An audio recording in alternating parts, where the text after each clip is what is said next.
We, the people of Alaska, grateful to God and to those who founded our nation and pioneered this great land in order to secure and transmit to succeeding generations our heritage of political, civil, and religious liberty within the Union of States, do ordain and establish this Constitution for the state of Alaska. I'm Chris Story, and you're listening to Alaska Matters Radio. Welcome to what my mom calls the greatest show on earth. David Webb's your engineer and producer back up at the mothership of KPEN 102 FM. Our website, AlaskaMattersRadio.com, AlaskaMattersRadio.com. We're going to be talking about knuckleheads today. Are you a knucklehead? I mean, you might be. You may not even know you're a knucklehead. We're going to delve into the mind of the president's wife, Michelle Obama. Are you a knucklehead? And are you going to die early because you use your mobile phone?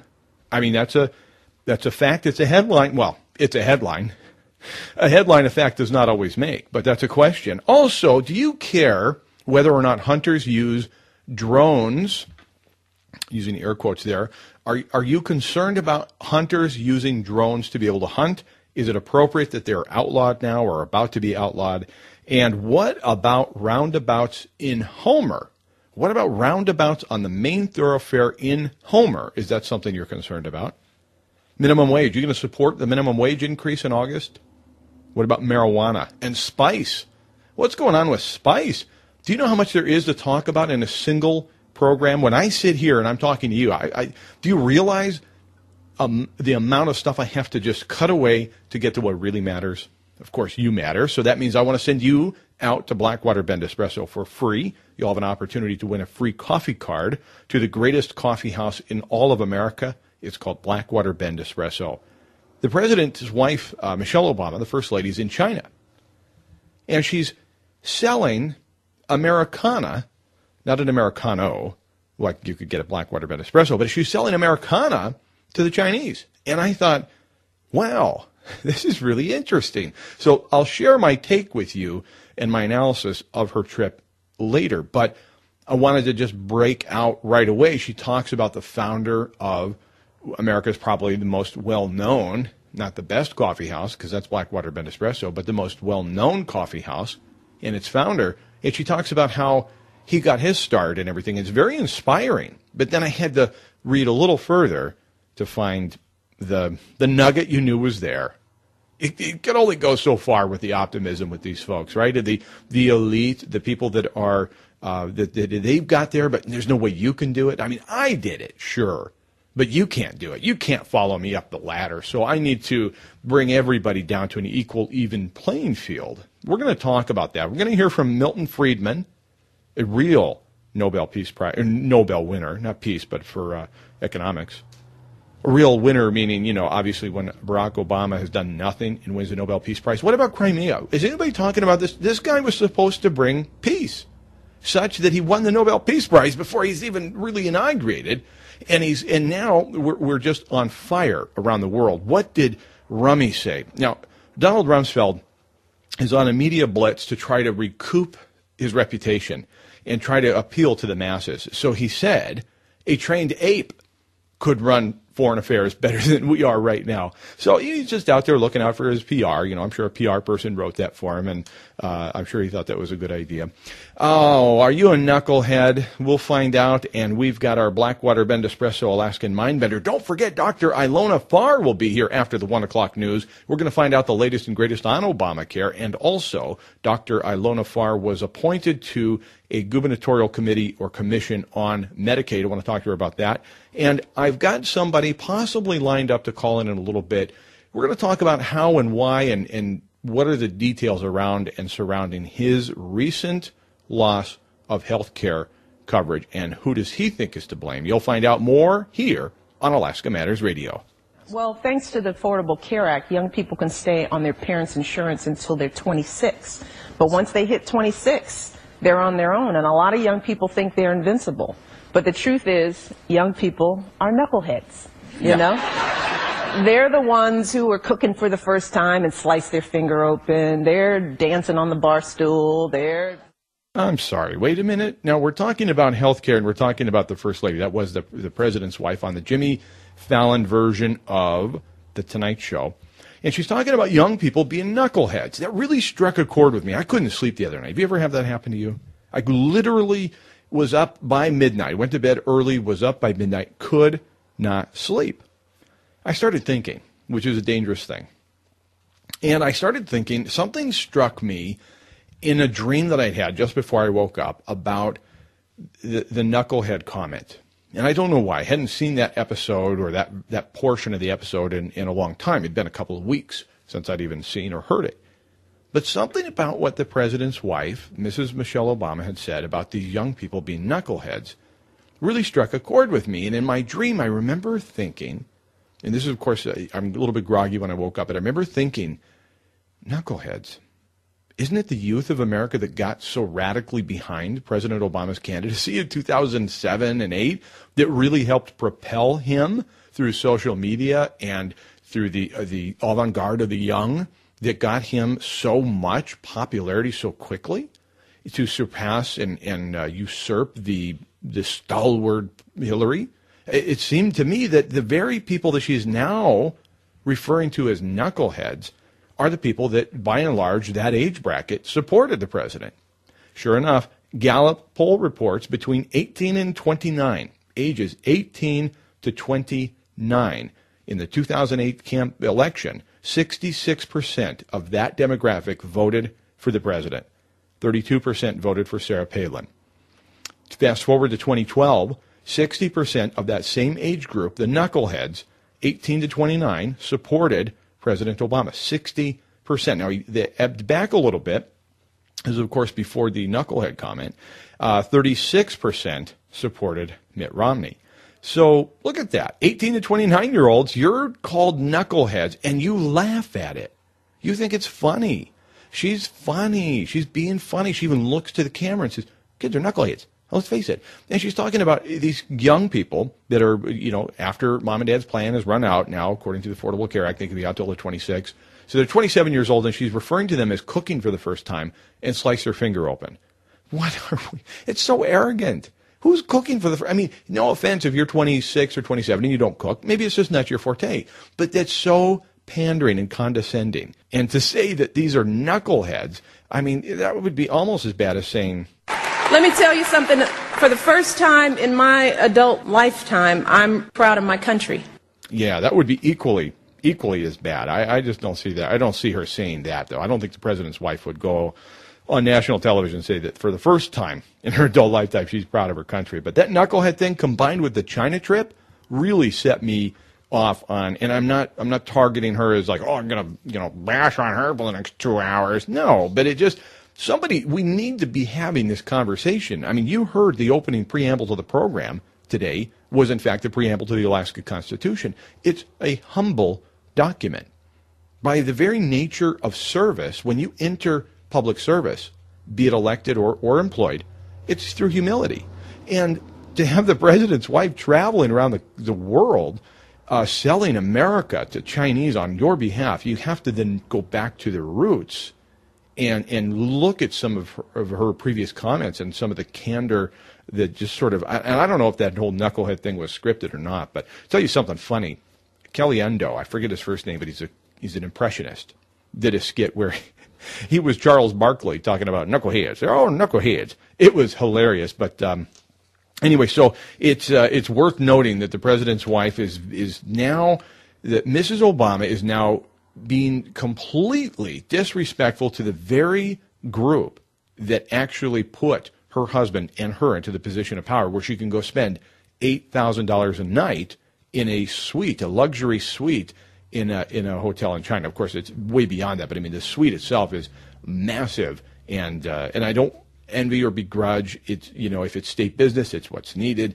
But when she's over there selling, we'll talk about that later in the program, what she's selling in China. Blackwater Bend Espresso makes this portion of the program possible. When good won't do, I encourage you to get gourmet with Blackwater Bend Espresso, not your average drip.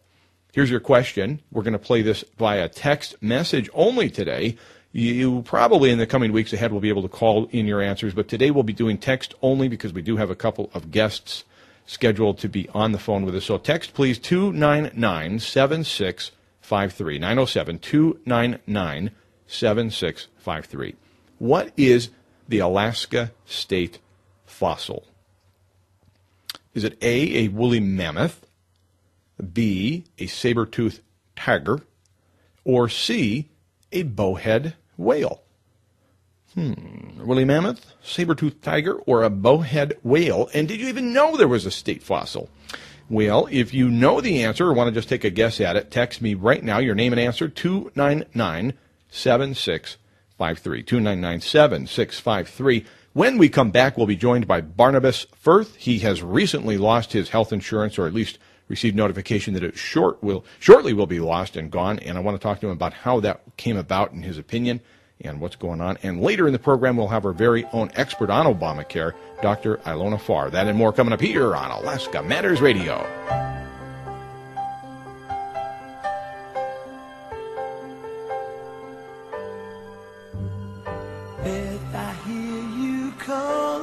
I'm Chris Story. You're listening to Alaska Matters Radio, what my mom calls the greatest show on earth. David Webb is your engineer and producer back up at the mothership of KPEN 102 FM, and you can always podcast this program later in the day from AlaskaMattersRadio.com, AlaskaMattersRadio.com.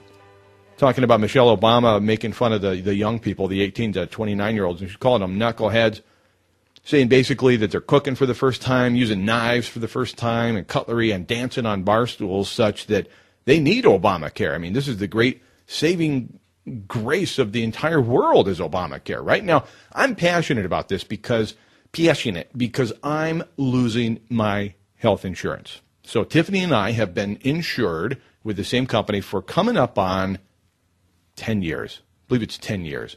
And it's through the National Association of the Self-Employed. And so we've been self-employed. It's what do you call it? It's a very catastrophic insurance. It's major medical. In the event that something catastrophic should happen, pretty high deductible, but it's what we wanted. We wanted to protect our business, our assets, ourselves. In the event of something catastrophic happening, we'd be covered. That's what we wanted. It's the policy, it's the plan we wanted.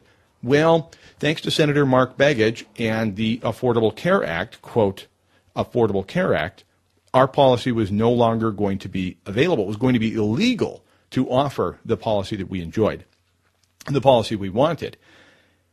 So there's been a reprieve, I guess, by executive decree that will allow me to continue purchasing that product for an extra year, that major medical. But here's the question. What will the charge be? What will my premium be? I have no idea. No idea. And my insurance company, by the way, doesn't know either. So on the line with me is Barnabas Firth, and I asked you here today, Barnabas, because it's my understanding you've already lost your policy or you're about to. Do you care to explain, and do you mind sharing what's going on with you? Well, hey, Chris. Thanks for having me on. I'm not quite uninsured yet. The policy that we have will be canceled April 1st. And you were, now, just a little clarification, who provides that? I mean, is that part of your employment?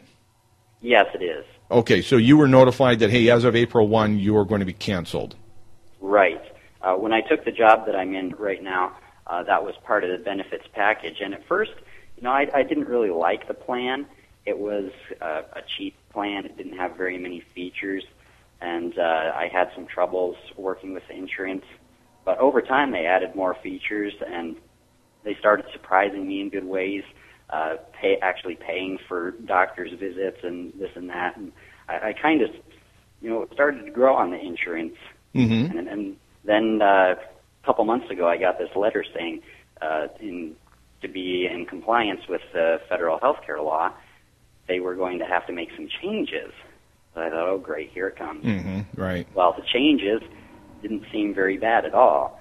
And then just recently, we found out that there was more than what I had realized. Because what I wasn't looking at, but my employer was that the premiums had gone through the roof. And they had to make a business decision on that. Mm-hmm. I don't fault them for what they did. My employer has treated me very well. Hey, Barnabas, are you a knucklehead or something? No, absolutely. Yeah, I mean, let me put it this way: you are one that is probably prone to cutting your finger while making a meal or dancing on a bar stool. Well, I've cut my fingers plenty of times with a knife since I was 6 years old. But, yeah. That's what I thought, too. I thought, here's the second most powerful person in the world, maybe the first, if it's anything like my marriage. And she's mocking the very people that aren't signing up for this, and the people that, like yourself and me, that had what we considered to be adequate or satisfactory insurance, we're losing it. So as of April 1, you'll be without the policy that you weren't in love with, but then grew to love, and now your employer has said, we got to make a profit somewhere in this whole thing, and so we can't afford to continue to do this. What are your options then? Well, of course, the primary option is to sign up for Obamacare if I would be able to qualify. And looking into that, yes, I could probably get some plans. They don't look very good, and they involve big federal subsidies, which isn't a route that I want to go. I mean, I don't want to be dependent on the federal government. That's not an option that I wanted. Mm-hmm.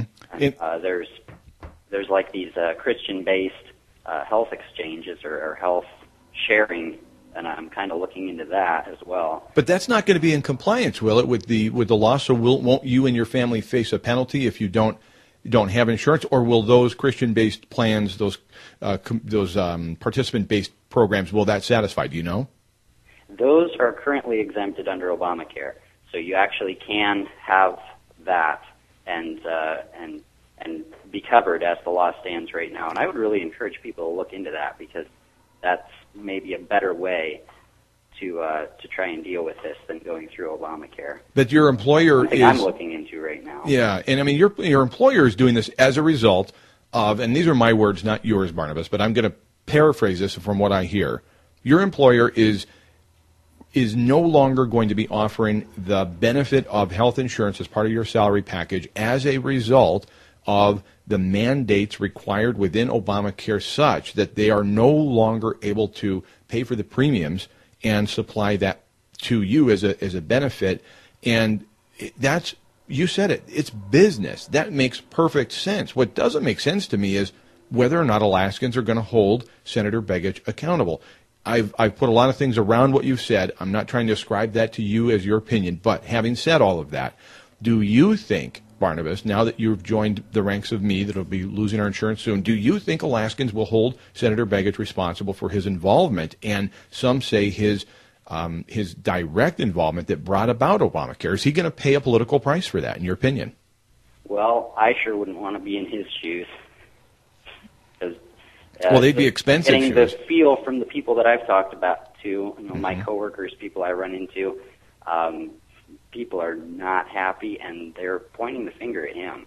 I mean, he repeated Obama's promise that you could keep this, and yeah, he did. He repeated that at more than one juncture, and in fact, another listener had emailed the senator, and the senator's reply, I'm sure it was an automatic reply, but it came back that he is looking forward to full implementation. Not only does he not regret the decision, he's looking forward to full implementation of Obamacare. Yeah, which they had to delay till after the elections. Mm-hmm. Supposedly it's going to be so bad.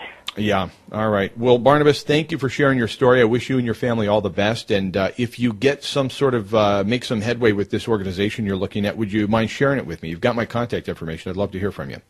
Yeah, I'll let you know. Okay, thanks, Barnabas. You have a great day, and real patriot there, willing to call in, willing to share his story. I've been sharing my story with you from the beginning, at least from the beginning of what I've known to be the new rules and the new order in this new world order. Hey, that's interesting. Where have we heard that before? But what I woke up thinking the other night was, there's something you and I can do about this, and the most effective thing that you and I can do is share stories, just like Barnabas just did with you. And then you share stories with people you know and talk about the very nature of what is personal responsibility. And what does it mean to be responsible for your own health and me for mine? One of the questions that I have for Dr. Farr when she comes up after the 1 o'clock news is what of personal responsibility in the role of a doctor and in the capacity of treating and healing people. Is there a sense that are we duty bound to share that word and the blessing of personal responsibility, and that includes your health? And that what Barnabas said, what I thought really hit home with me, is he doesn't want a government subsidy.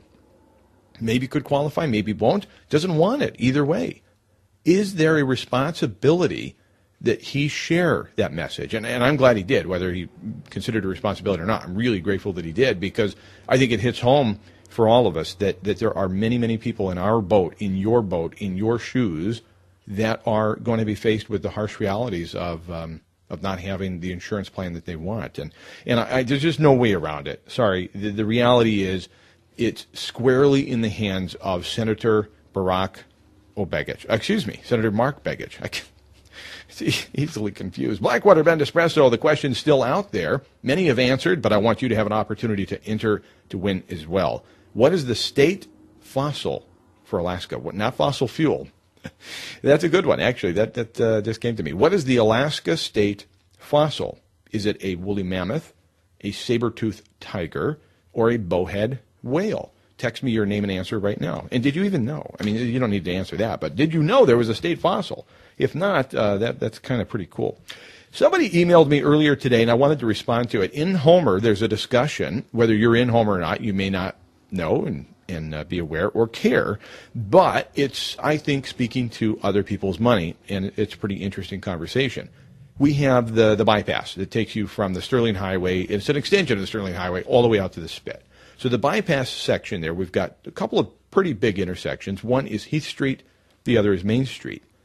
And so Heath is the specific point where a roundabout is being discussed right now, or signaling it with a stoplight. Now, last I heard, the DOT, the Department of Transportation, would like to have some buy-in from the community. What do you guys want? Do you want a roundabout? Do you want a stoplight, et cetera? And a friend of mine attended the public meeting that they had the other day. 80% of the testimony, he said, from the public was for the traffic light. Please, just do a traffic light. Number one, it's $2 million versus $4 million. Number two, it's better for traffic flow, better for pedestrians to try to get across, better for big trucks, big rigs, trailers, RVs, boats. You get the whole sense. We're a tourist community. And not only that, but we're a functioning industrial community with a big port, and a lot of big rigs go out to our port. And so it just makes perfect sense to say, scrap the $4 million project of a roundabout, never mind the right-of-way acquisition and the problems that would encounter. But also then it's so that you got the $2 million versus $4 million, and then it's what the people want. Just do it. You don't put a roundabout in the middle of the Seward Highway. They put them on the off sides, the off ramps and so forth, but not right on the highway. So I don't see that being a problem. I think I've not been jumping up and down about it, because I think that it's going to be a no-brainer. We're going to end up with a traffic light or a stoplight. It's just as simple as that. Dave, what do you think? You think we're going to end up with a traffic light there or a roundabout? Yeah, it makes the most sense, doesn't it? Right, exactly. Oh, yeah, big time. It doesn't take much, and they already admit that there's going to be more accidents. It's just going to be a reality. Wasilla City Council to ban plastic bags. Hear about that? Wasilla City Council to ban plastic bags. Oh, snap. I read that wrong. Wasilla City Council to ban the sale of spice, the deadly artificial marijuana. Now, this bill or ordinance already failed in February, but they're bringing it back, and I wish them all the luck in the world. I hope they can get rid of it. But the question is, I want you to think about this when we're going through the news. Do you think if the marijuana initiative passes, it would induce kids, young people, knuckleheads, if you will, to avoid things like spice? In other words, having the legalization of marijuana, will it create less desire for young people to go to these head shops and tobacco shops and buy this very toxic, deadly drug and go home and smoke it? An 18-year-old died in the last several years in Wasilla smoking spice in his bedroom. His parents came in and found him dead. It's horrible. It's horrific. The reason I bring it up is I think it's poignant on two different examples here. They're not wasting their time in Wasilla messing around with plastic bags and the thickness of a plastic bag like our city council in Homer, number one. Number two, it's pertinent as we approach the election cycle for the marijuana initiative. Are we going to support it, and will the legalization of marijuana impact these kinds of drugs' availability or desirability to get these drugs? And are you going to support the legalization and commercialization of marijuana? Feel free to weigh in on that if you want to text in 299-7653. Great article in the Compass piece for the Anchorage Daily News yesterday. It's entitled, Grant King Cove Its Road. People will be safer and birds will still fly. It's really worth reading. It was actually written by the mayor of King Cove. It was in yesterday's paper. You can still find it online. It's worth a few minutes to read because it leaves you with this basic question. Do you value human life over animal life?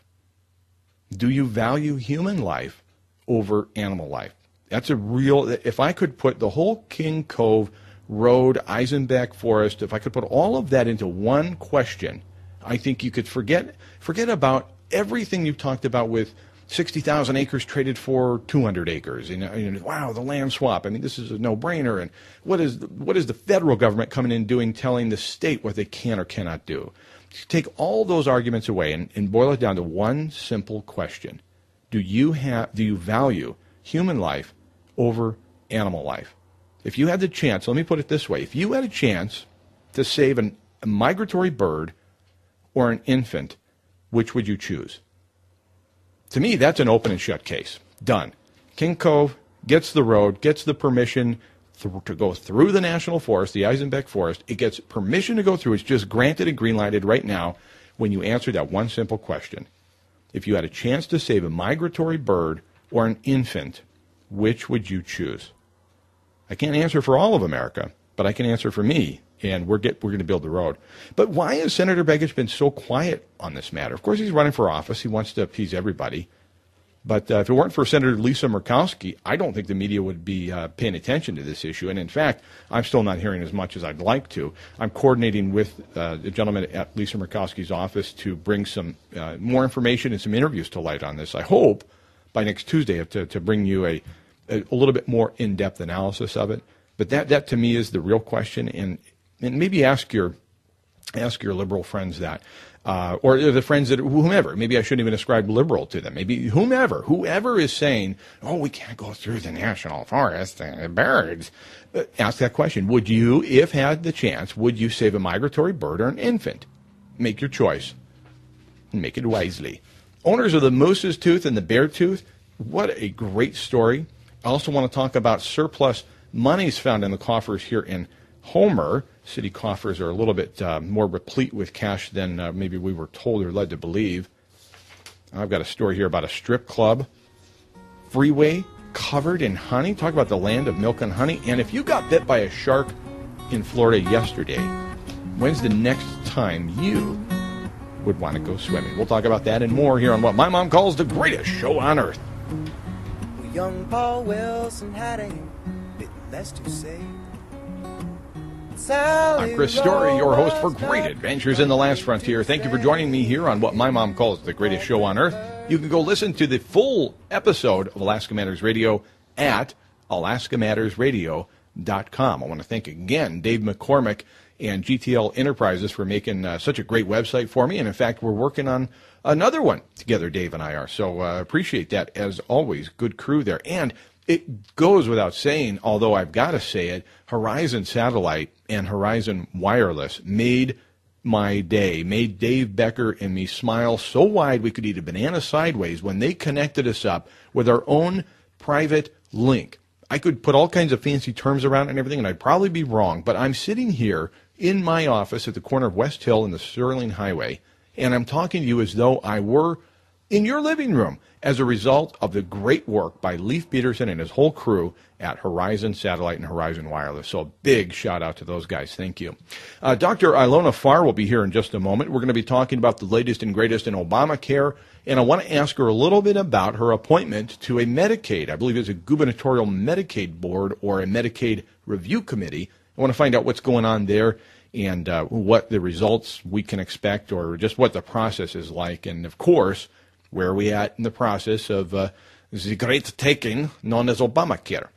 I bargained. Now, I want to read this quickly. I'll read this poem very quickly, and then we'll move right into Dr. Ilona Farr. But it's pertinent to the minimum wage question because I don't know that I'm characterizing the question or the answer or the solution very well at all. So I'm going out and I'm researching and I'm finding other ways to convey the challenge of the thinking behind increasing the minimum wage. Now, in August, you and I have to make a choice. I've made mine. I'm hoping to influence yours if you're thinking that it's a good idea to increase the minimum wage. and or give you and I both tools with which to argue or discuss, not argue, but discuss and debate the issue of minimum wage increasing and who it actually affects and impacts the greatest. So I found this poem, which I've always really admired, and so I'll read it to you briefly, and then we'll get right to Dr. Ilona Farr to discuss Obamacare. It's by Jesse B. Rittenhouse. I bargained with life for a penny, and life would pay no more. However, I begged that evening when I counted my scanty store. For life is a just employer. He gives you what you ask. But once you've set the wages, why, you must bear the task. I worked for a menial's hire, only to learn dismayed that at any wage I'd asked of life, life would have willingly paid. Ouch. To me, that's as succinct and poetic as you could possibly put the argument against raising the minimum wage. That's it. That's the best I could possibly do. Please help me welcome Dr. Ilona Farr. Doctor, thank you. I know you're busy, and to take the time out of your busy schedule to come here and talk about Obamacare is very much appreciated by myself and my listeners. Well, thank you very much. And thanks to my patients that allowed me to rearrange my schedule a little bit, too, today. Yeah, really. They're sitting there in pain. No, I know you take your craft seriously and would not have put anybody off that was in real pain. Okay, listen, first of all, the implementation of Obamacare is one thing I want to talk about. But on the top of my mind at the moment is your recent appointment to the governor's task force or committee. You tell me what it is on Medicaid. What is that? What is the crux of that? And is it something that happens very often, or is this unheard of? What's the deal? Well, what's happening all around the nation is states are trying to make decisions about what to do with, not only Medicaid patients, but also the people that are lower income uninsured. And so our committee has not met yet, but I think part of the goal is going to be to take a look at the cost and see what is sustainable because, in the face of declining oil revenues, there are going to have to be some cuts made to Medicaid eventually unless we really increase oil production in this state or else have other sources of revenue. So what we're going to have to do is actually look at costs, look at and see what other states are doing.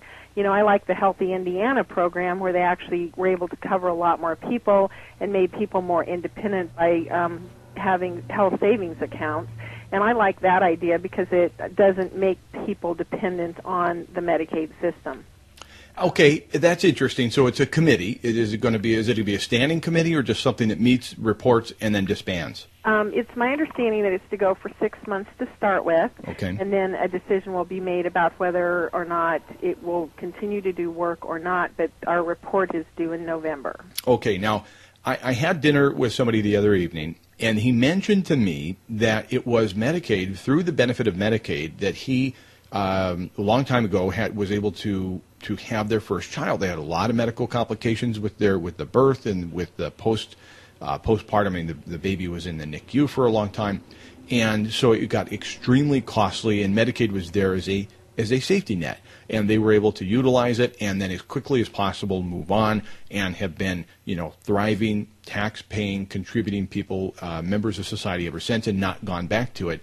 That's the thing that I'm confused about. I'm very concerned about when I see elected officials like our borough mayor will be on your committee, who has said in many times in the past, or at least once for certain on record, that you shouldn't complain about Obamacare, come up with your own solution. So you get a guy like him on this task force or with the president's own words, that in fact that it's an insurance, that Medicaid is insurance. And I don't see it as such. I see it as a safety net. I see it as well-intentioned welfare for the immediate need and use of people that can't otherwise afford medical attention and help, and that's fine. But it's not a hammock. It's not a solution on which to rest for the next 5 years as an individual or family.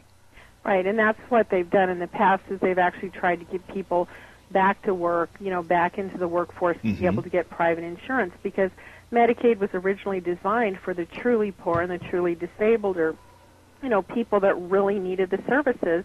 And in my experience, I've seen a lot of people that seem to be taking advantage of the situation rather than being truly needy. And that's one of my concerns. There was one state that actually did an audit and looked around, and they ended up finding 250,000 people on the Medicaid rolls that did not need to be there that were just basically taking advantage of the situation. And Medicaid is for the people that really need services, the truly disabled, and that's one of the things that concerns me is, there's a lot of people that may be just taking advantage of it, and I would rather have them get in the private insurance market and be able to have upward mobility rather than be stuck in Medicaid, which essentially guarantees poverty because you can't earn above a certain amount. Exactly, legally, or on top of the table, and I think that encourages the underground economy and so forth, and it's just wrong-headed, in my opinion, my never-to-be humble opinion, it's wrong-headed to call it insurance, because it ain't. It just isn't insurance. So, excellent. I was so thrilled when I saw your name on the list. I thought, okay, good.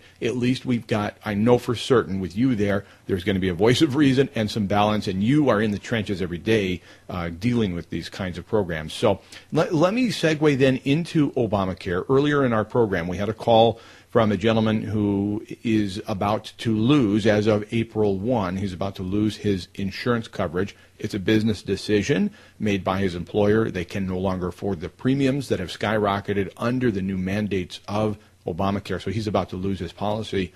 I'm hearing more and more of this, Dr. Farr. How about you? Oh, absolutely. We're seeing more uninsured in my practice than ever before, people that are really complaining about the high cost of insurance or their high deductibles or higher copays. Not only that, we're seeing more and more insurance companies cut back on their formularies, so they're not covering medicines they were before. The number of pre-authorizations have really increased. For instance, the other day I had someone that was forced to switch their insurance, and it took me 40 minutes on the telephone to just get one diabetic pre-authorized for a patient that had been on this medication for 5 years. So more and more of my time is being spent on the telephone trying to get patients the medications, the radiology services that they need, and it's very frustrating as a physician to have done all of this training and then have an insurance company, challenge us on just supplying medications that patients need. And then the ironic thing about this is I just got my HEDIS audits, HEDIS, and these are mandated audits by the federal government of the insurance companies, and the insurance companies have to audit us. And right now there's either 19 or 20 different things that they audit on, and part of it is diabetic compliance with medications and labs and everything else. And so it's very frustrating to have to spend all this time on the phone trying to get a medication pre-authorized so I can keep the person in control. Mm-hmm. But if I don't keep them in control or they stop their medication, my reimbursement rates and my rating on the HEDIS scale will be very low because the patients didn't comply. So it's kind of this vicious circle right now, and it's hard for patients and physicians to try and get things figured out. Where are we going with Obamacare? What can you do about it? And will Senator Mark Begich pay a political price for this is the question today. I'm Chris Story, and my guest this half hour, this portion of the program, is Dr. Ilona Farr. And this portion of Alaska Matters Radio is brought to you by Napa Auto Parts in Homer. Treat your car right. Napa Auto Parts in Homer carries only the best. It's health care for your car, and guess what? You get to be in control of it. I'm Chris Story. We'll be right back here on Alaska Matters Radio.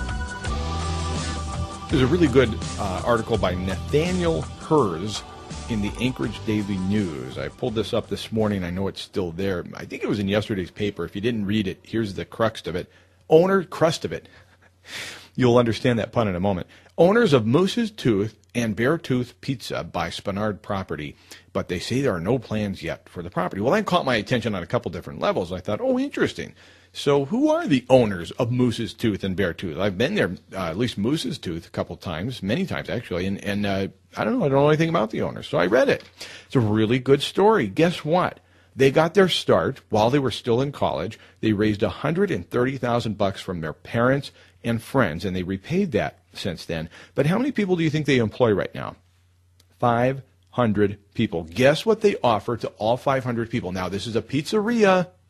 It's a pizzeria and a brewery. It's a small business with 500 employees. Guess what they offer every single employee? Health insurance. Yes, health insurance. And that was pre-Obamacare and without a mandate. And Dr. Farr, By the way, you're listening to Alaska Matters Radio. I'm Chris Story. Dr. Ilona Farr is my guest. Dr. Farr, that really bothers me when I see stories like that, where there are people like national chains and places that are offering insurance as part of employment, and a local small business, an entrepreneur, doesn't get any more ma and pa than Moose's Tooth and Beartooth, and they're already offering insurance plans. And now we have this federal behemoth, or a mammoth, if you will, that is going to weigh down the entire country and reduce our health. I know I'm preaching to the choir, but what do you got to say about that? Well, I was just reading an article. It's called The Fourth Anniversary of Obamacare Brings Billions in Cost to the Economy, and they estimate that it's $27 billion in total private sector costs. That's just thus far this year, and it's raised about $2.6 billion, I think it was. So, this is tremendous cost, and it's the small businesses and people that are having to work less than 30 hours a week now that are really going to take the hit with this. There is an exemption, though. They just added on to the website, although apparently it's been available since December. It's Obamacare exemption number 14, and it's a hardship exemption. So anybody that feels like they can't afford premiums or has other problems, they can apply for that exemption, so at least they don't have to pay the taxes. And remember, quarterly taxes for businesses, you have to, file your taxes quarterly for next year, and the Obamacare tax is starting, so you do have to start even prepaying it this year. So that is one thing that is coming up for people that they really need to be aware of. That just bothers me. Now you've got to go in and claim a hardship, and then, or if you can, make under a certain amount, you can get a subsidy, and that means just you're reaching into everybody else's pockets to help you. And okay, if you've got to do it, you got to do it, but to me, Dr. Farr, there's got to be a better solution to this. And I know you stay up on this, so obviously you and I aren't going to be able to solve it right now. What else do we need to know? What are you seeing that maybe the majority of Alaskans are not seeing right now? Well, one of the things that concerns me is the way that the insurance companies are now cutting back on services. Before Obamacare, women got pap smears annually, got mammograms annually. Now it's every other year for mammograms, and pap smears only every couple of years, and PSA is not at all. And it's like, good night, we really improved the cancer survival rate and cancer detection rate, and now it seems like all of the good things in medicine are just kind of going away. And I understand some of those may go away because of better detection rates with other labs and things, but it's just really strange that all of a sudden, since Obamacare started, that a lot of these things that have really helped people have disappeared. And one of the things that's going to impact primary care physicians is some of the insurance companies have decided that they're not going to pay for labs. And we do a tremendous number of labs. It's about 30% of my time in my practice and 30% of the income, too, because we do value added. And, yeah, you may pay a couple dollars for a urine dipstick, but the amount of time it takes to collect the specimen, to run the specimen, for the nurse to do that, and then give us the results and us interpret it, they decided they're not going to pay for those services anymore. And that takes a lot of our time, and so you're going to see a lot of primary care physicians either go out of business or really have to increase rates because of what they're doing to us. And people need to be aware of this because it's just like anything. There's value-added service, and if people aren't appreciative of what we do as primary care physicians, you're not going to see a lot of us in business anymore. That doesn't make us any healthier, does it? No, it doesn't. It doesn't, because part of the issue, too, is like Medicaid reimbursement for a small private outpatient office will pay, I'm just going to take, say, $50, but yet for like a big facility like A&MC, they'll pay, over $400 for the same office visits for the same Medicaid patient. And so there's tremendous disparity, and what's happening is because the larger facilities are reimbursed at a much better rate than we in private practice are, it drives those of us in private practice that are actually less expensive out of business and keeps the larger institutions that are much more expensive in business. And Medicare, the same principle applies, where they'll pay us, say $50, and they'll pay the larger institutions, say $100. And so that's one of the things that we're seeing is small private physicians going out of business all over because we're not being reimbursed even for our cost for seeing patients. So it's going to be a tremendous problem. And then the other thing that's coming up this fall is ICD-10 codes, where whenever anybody comes into our office, we have to code it and then bill it for insurance companies. And the ICD-10s we're going from about 16,000 codes to 140,000 codes. So it's going to take physicians a lot more time and be a lot more expensive just to bill services. And that itself is expected to cost the whole United States billions in terms of the health care sector. And that's as a result of Obamacare, or the implementation? No, this is something that was actually passed right before Obamacare. It was actually under the Bush administration, so we cannot blame that on them. But what I'm saying is this is a perfect storm with these things that were happening before and then the stuff going on with Obamacare and then the insurance companies kind of dictating what's happening right now. It's a perfect storm to drive a lot of private practice docs out of business. And we want to continue to practice, and we're going to try to, but you're probably going to see a lot more physicians go to cash-based practices where people actually just pay cash for services. And, you mentioned a couple different things that we can't blame, this new ID-10 code, incremental, just massively increasing to where it's unfathomable to go from 16,000 to 144. I can't even fathom that.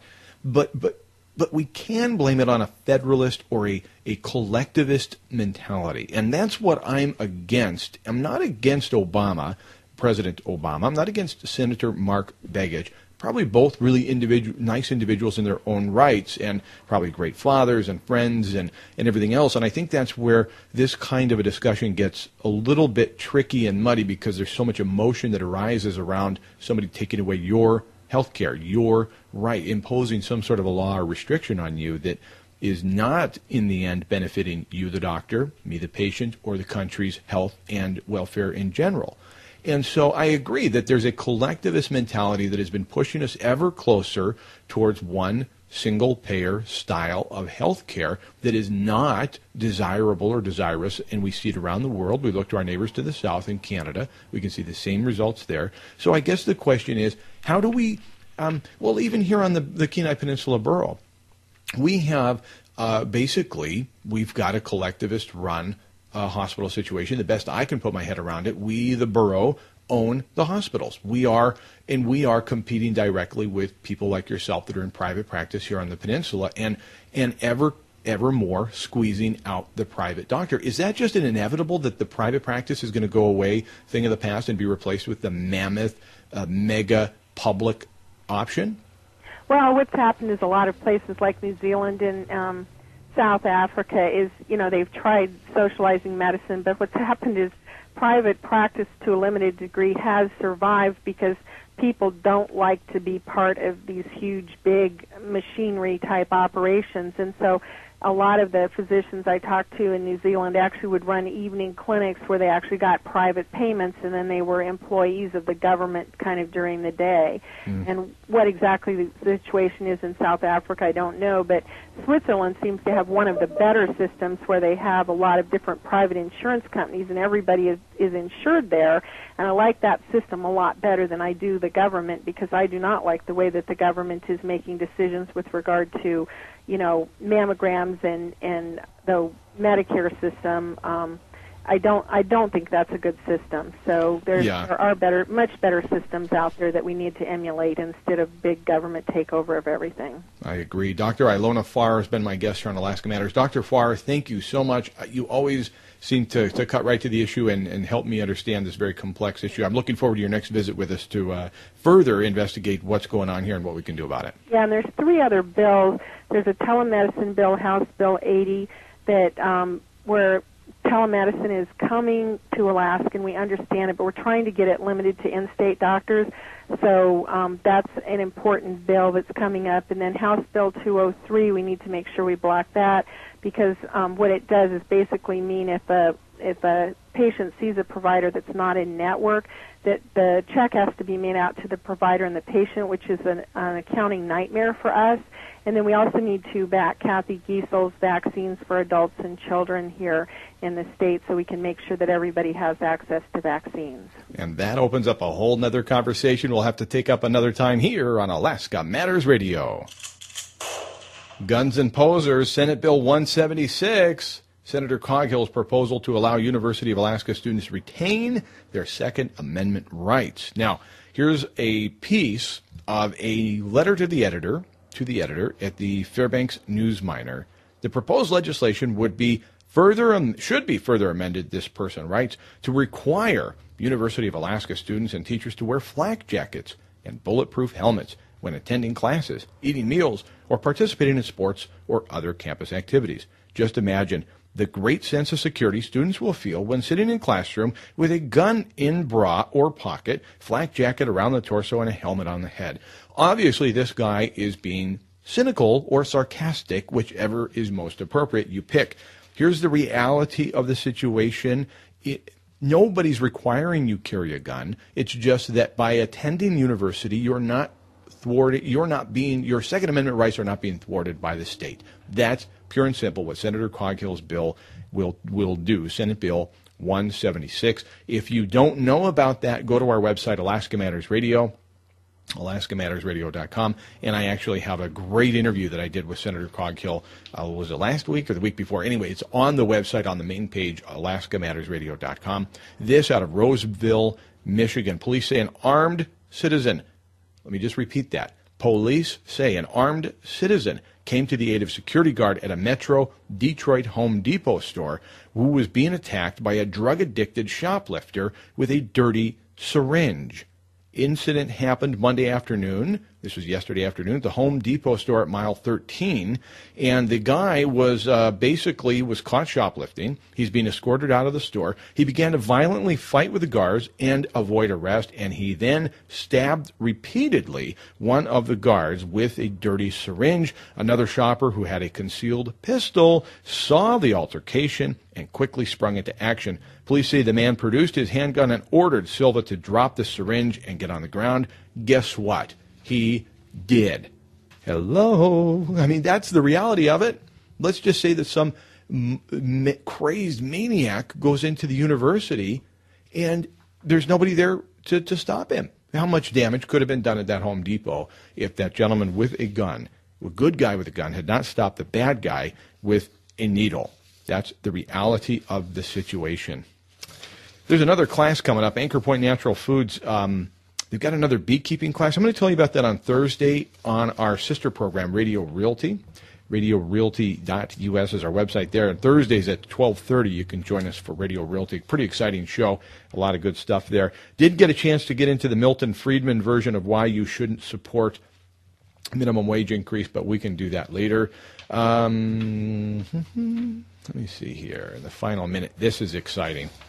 Delray Beach, Florida, kite surfer Kurt Hoffman isn't letting something like a shark attack keep him out of the water. That's right. Sunday he was bit by a shark. He says, and I quote, "Cannot wait to get back into the water." I don't think I could do it. I honestly don't think I could do it. Homer City Council finds an extra $400,000 in the coffers from last year. Is there any discussion to apologize to the people for telling them over and over again that because we're not paying our non-prepared foods tax, we're losing money? Any apologies in the offing? I don't think so. I want to thank everybody for tuning in. I want to thank you for being here. And, of course, Dave Webb and everybody makes this program happen. AlaskaMattersRadio.com is the website. See you next week.